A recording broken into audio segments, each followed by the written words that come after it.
بسم اللہ الرحمن الرحیم۔ السلام علیکم ورحمۃ اللہ وبرکاتہ۔ وعلیکم السلام ورحمۃ اللہ۔ آج کے اس خاص سیشن میں ہم جس تحریر پر بات کرنے والے ہیں نا، وہ کوئی عام گفتگو نہیں ہے۔ جی بالکل، یہ ایک بہت ہی گہرا اور سنساز موضوع ہے۔ ہاں، تو اس سے پہلے کہ ہم باقاعدہ آغاز کریں، مجھے وہ الفاظ بالکل ویسے ہی دہرانے ہیں جو اس تحریر کے ماخذ میں یعنی اس کے شروع میں دیے گئے ہیں، کیونکہ وہی ہماری آج کی پوری بحث کی بنیاد ہے۔ صحیح۔ تو الفاظ کچھ یوں ہیں کہ آپ دیکھ رہے ہیں Islamic sciences and modern technology. یہ ویڈیو ایک لیکچر نہیں، یہ ایک تحقیق ہے، ایک محاسبہ اور شاید آپ کی زندگی کا فیصلہ کن لمحہ۔ واقعی یہ الفاظ سن کر ہی ایک عجیب سی سنجیدگی کا احساس ہوتا ہے۔ ہاں نا؟ اور اس تحریر کے مصنف ہیں عاجز مسلمان، اور اس میں ان کی معاونت کی ہے ابو ارمش AF نے۔ جی۔ اور جو ہمارا آج کا موضوع ہے وہ ہے جہالت کے اندھیرے، آخری انجام، دل کی موت سے لے کر قیامت کے حساب تک ایک تحقیقی مطالعہ۔ چلیں اس کو سمجھنے کی کوشش کرتے ہیں۔ بالکل۔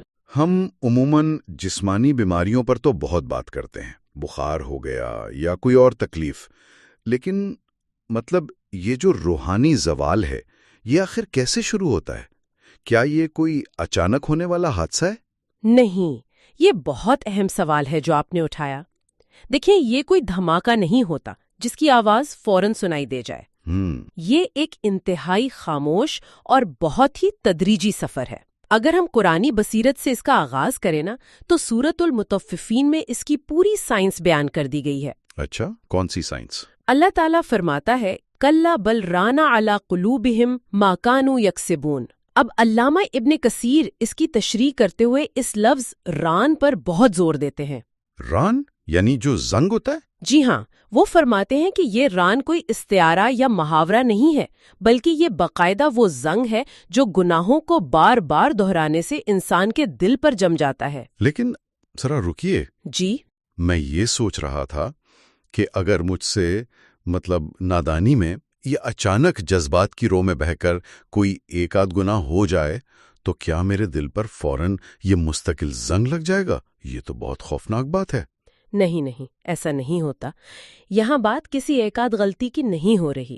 علامہ ابن القیم نے اپنی مایہ ناز کتاب مدارج السالکین میں اس کیفیت تک پہنچنے کے سفر کو بہت واضح کیا ہے۔ اچھا، انہوں نے کیا مراحل بتائے ہیں؟ وہ بتاتے ہیں کہ انسان براہ راست تباہی کے گڑھے میں نہیں گرتا۔ پہلا مرحلہ ہے گناہ، یعنی جب انسان پہلی بار کوئی غلطی کرتا ہے۔ صحیح۔ اب اگر وہ توبہ نہ کرے تو دوسرا مرحلہ آتا ہے جسے کہتے ہیں غفلت۔ انسان لاپرواہ ہو جاتا ہے۔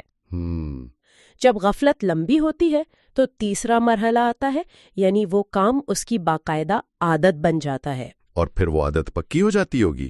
بالکل۔ عادت جب جڑ پکڑ لے تو وہ اس کی طبیعت اور فطرت کا حصہ بن جاتی ہے، اور جب کوئی گناہ انسان کی طبیعت بن جائے تب وہ آخری مقام پر پہنچتا ہے جسے ہلاکت کہتے ہیں۔ تو ابن کثیر جس زنگ کی بات کر رہے ہیں نا، وہ اس عادت اور طبیعت کے بننے کا نتیجہ ہے۔ تو اس کو اگر ہم آج کے دور کی کسی مثال سے سمجھنا چاہیں تو؟ جیسے صاف پانی کا ایک گلاس ہو اور اس میں سیاہی کا ایک قطرہ گر جائے۔ بالکل بہترین مثال ہے یہ۔ اور ترمذی کی حدیث بھی تو ہمیں یہی بتاتی ہے نا، ان العبد اذا اخطأ خطیئۃ نکتت فی قلبہ نقطۃ سوداء، یعنی جب بندہ کوئی گناہ کرتا ہے تو اس کے دل پر ایک سیاہ نقطہ لگا دیا جاتا ہے۔ ہاں۔ اور حیرت کی بات یہ ہے کہ آج کی نیورو سائنس اسی چیز کو جسمانی سطح پر ثابت کر رہی ہے۔ Neuro science? وہ کیسے؟ نیورو سائنس میں ایک انتہائی بنیادی اصول ہے جسے ہیبن لرننگ پرنسپل کہتے ہیں۔ اس کا سادہ سا قانون ہے neurons that fire together wire together, یعنی دماغ کے خلیہ آپس میں جڑ جاتے ہیں؟ جی، یعنی آپ کے دماغ کے وہ خلیے جو کسی ایک کام کے دوران ایک ساتھ متحرک ہوتے ہیں، وہ آپس میں ایک مضبوط کنیکشن بنا لیتے ہیں۔ تو جب آپ ایک ہی گناہ بار بار کرتے ہیں تو اس کا سیدھا سا مطلب ہے repetition equal to permanent brain wiring. ہم صرف اپنی روح کو میلا نہیں کر رہے ہیں، ہم باقاعدہ اپنے دماغ کا ہارڈ ویئر بدل رہے ہیں۔ بالکل ایسا ہی ہے۔ ہم دماغ کو یہ سکھا رہے ہیں کہ یہ غلط کام اب میری نارمل حالت ہے۔ تو اگر دماغ خود کو اس طرح سے وائر کر لے اور گناہ طبیعت بن جائے تو پھر دل کی کیا حالت ہوتی ہے؟ جب دماغ اور دل اس نہج پر پہنچ جائے نا، تو اسے قرآنی اصطلاح میں قساوت قلب یا دل کی موت کہا جاتا ہے۔ دل کی موت؟ جی، سورۃ البقرہ میں اس کیفیت کا نقشہ کھینچا گیا ہے، ثم قست قلوبکم، یعنی پھر تمہارے دل سخت ہو گئے۔ تو یہ قساوت قلب مطلب صرف جذبات کا ختم ہونا ہے؟ تفسیر قرطبی کے مطابق یہ صرف جذبات کا سرد پڑ جانا نہیں ہے، اس کی تعریف یہ ہے کہ دل کا حق قبول نہ کرنا۔ یعنی سچائی سامنے کھڑی ہو لیکن بندہ مانے ہی نہ؟ بالکل، دلائل واضح ہوتے ہیں لیکن آپ کا اندرونی نظام اسے تسلیم کرنے سے انکاری ہوتا ہے۔ امام غزالی نے تو احیاء العلوم میں دل کی 3 کیفیات بتائی ہیں۔ کون کون سی؟ زندہ دل، بیمار دل اور مردہ دل۔ تو جس دل کی وائرنگ گناہوں سے مستقل بدل چکی ہو نا، وہ مردہ دل کہلاتا ہے۔ یہ تو ایک طرح سے احساس کا بالکل مفلوج ہو جانا ہے۔ اچھا، اگر ہم نفسیات کی دنیا میں جائیں تو کیا سائیکالوجی بھی اس مردہ دلی کو مانتی ہے؟ جی بالکل مانتی ہے، اور اسے ایک خاص نام دیتی ہے، ایموشنل نمبنگ۔ Emotional numbing? ہاں، نفسیات کا ماننا ہے کہ ریپیٹڈ امورل ایکسپوجر سے لاس آف سینسٹیوٹی ہو جاتا ہے۔ مطلب جب آپ بار بار غیر اخلاقی چیزوں کا سامنا کرتے ہیں تو آپ کا دماغ آپ کو بچانے کے لیے حساسیت کو شٹ ڈاؤن کر دیتا ہے۔ تو اس کے نتائج کیا نکلتے ہیں؟ ماخذ کے مطابق اس کے 3 خوفناک نتائج ہیں۔ پہلا، انسان کو گناہ بالکل نارمل لگنے لگتا ہے۔ دوسرا، اسے نیکی اور اچھائی بہت عجیب اور پرانی سوچ لگتی ہے۔ ہاں، یہ تو آج کل ہم بہت دیکھتے ہیں۔ اور تیسرا یہ کہ اس پر کوئی بھی نصیحت بے اثر ہو جاتی ہے کیونکہ ریسیور ہی کام نہیں کر رہا۔ مطلب مسئلہ سگنل میں نہیں ہے، مسئلہ ریسیور کے اینٹینا میں ہے جو زنگ آلود ہو چکا ہے۔ لیکن کیا اس اینٹینا کو ٹھیک کرنے کا کوئی طریقہ ہے؟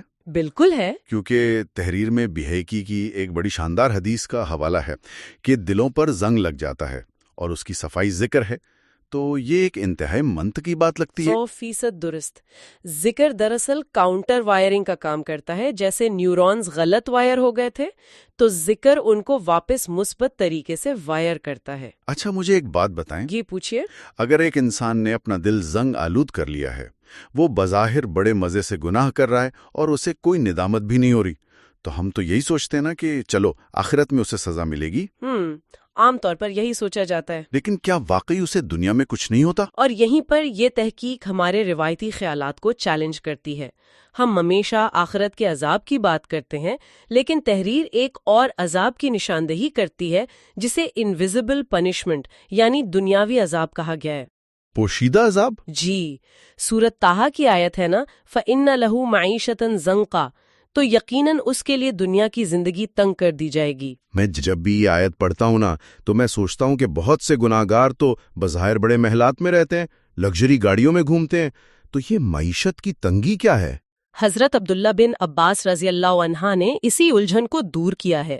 وہ فرماتے ہیں کہ اس زنگ کا تعلق آپ کے بینک بیلنس سے نہیں ہے۔ تو پھر کس چیز سے ہے؟ اس سے مراد تنگی دل اور بے سکونی ہے۔ آپ کے پاس سب کچھ ہوگا لیکن آپ کا دل ہمہ وقت ایک عجیب سی گھٹن کا شکار رہے گا۔ قرطبی مزید فرماتے ہیں کہ یہ عذاب زنگ صرف قبر یا آخرت تک محدود نہیں، دنیا میں بھی سائے کی طرح چپکا رہتا ہے۔ مجھے لگتا ہے کہ اس زنگ کی سب سے بڑی تصدیق آج کی جدید سائنس نے کی ہے۔ اس تحریر میں ایک ریسرچ کا ذکر ہے، ہارورڈ لانگیٹیوڈنل اسٹڈی۔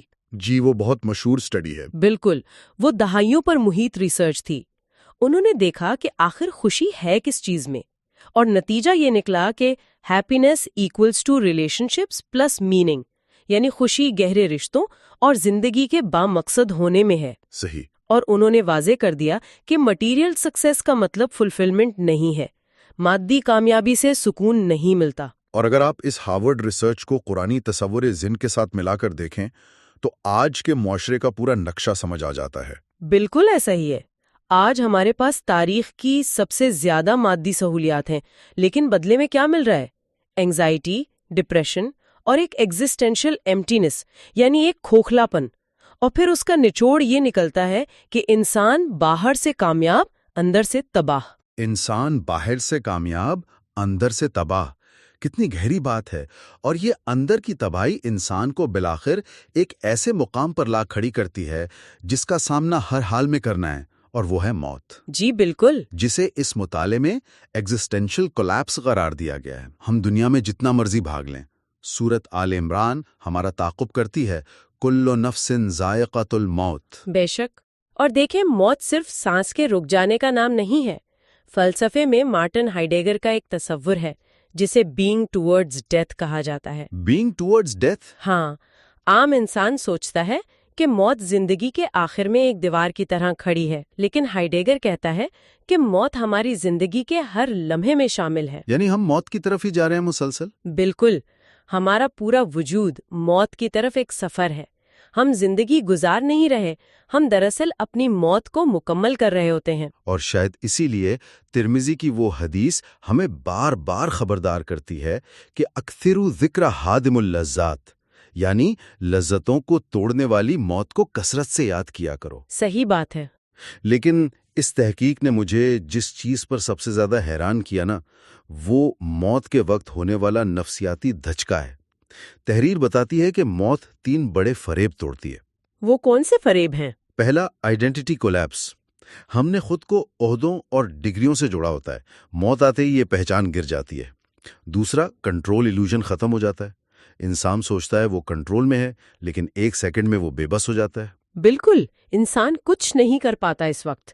اور تیسرا، ایگو ڈسٹرکشن۔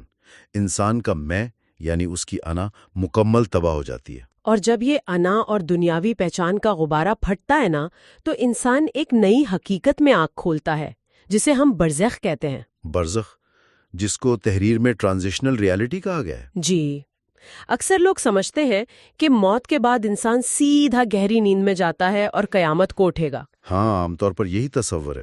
لیکن جامع ترمذی کی حدیث اس کی نفی کرتی ہے۔ القبر اول منازل الآخرہ، قبر آخرت کی منزلوں میں سے پہلی منزل ہے، اور قرآن بھی سورۃ المؤمنون میں کہتا ہے وَمِن وَرَائِهِمْ بَرْزَخٌ۔ تو پھر یہ برزخ ہے کیا اصل میں؟ علامہ ابن القیم نے اپنی کتاب الروح میں اسے انٹرمیڈیٹ کانشس اسٹیٹ قرار دیا ہے۔ مطلب موت اور قیامت کے درمیان ایک باشعور حالت؟ بالکل، انسان کوما میں نہیں ہوتا، وہ محسوس کر رہا ہوتا ہے۔ اور اس عبوری دور کی کچھ خصوصیات ہیں۔ پہلا یہ کہ وہاں کا ٹائم پرسیپشن مختلف ہوتا ہے۔ وقت کا احساس بدل جاتا ہے۔ جی۔ دوسرا یہ کہ شعور باقی رہتا ہے۔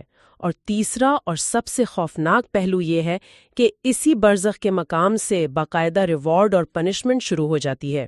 مطلب یہ کوئی ویٹنگ روم نہیں ہے، یہ عمل درآمد کا آغاز ہے۔ بالکل ایسا ہی ہے۔ اور پھر یہ برزخ کا دور ختم ہوتا ہے اور وہ وقت آتا ہے جسے اس ریسرچ میں ٹوٹل ڈسکلوجر ایونٹ یعنی یوم حساب کہا گیا ہے۔ ہاں، وہ دن جب کوئی پردہ نہیں رہے گا۔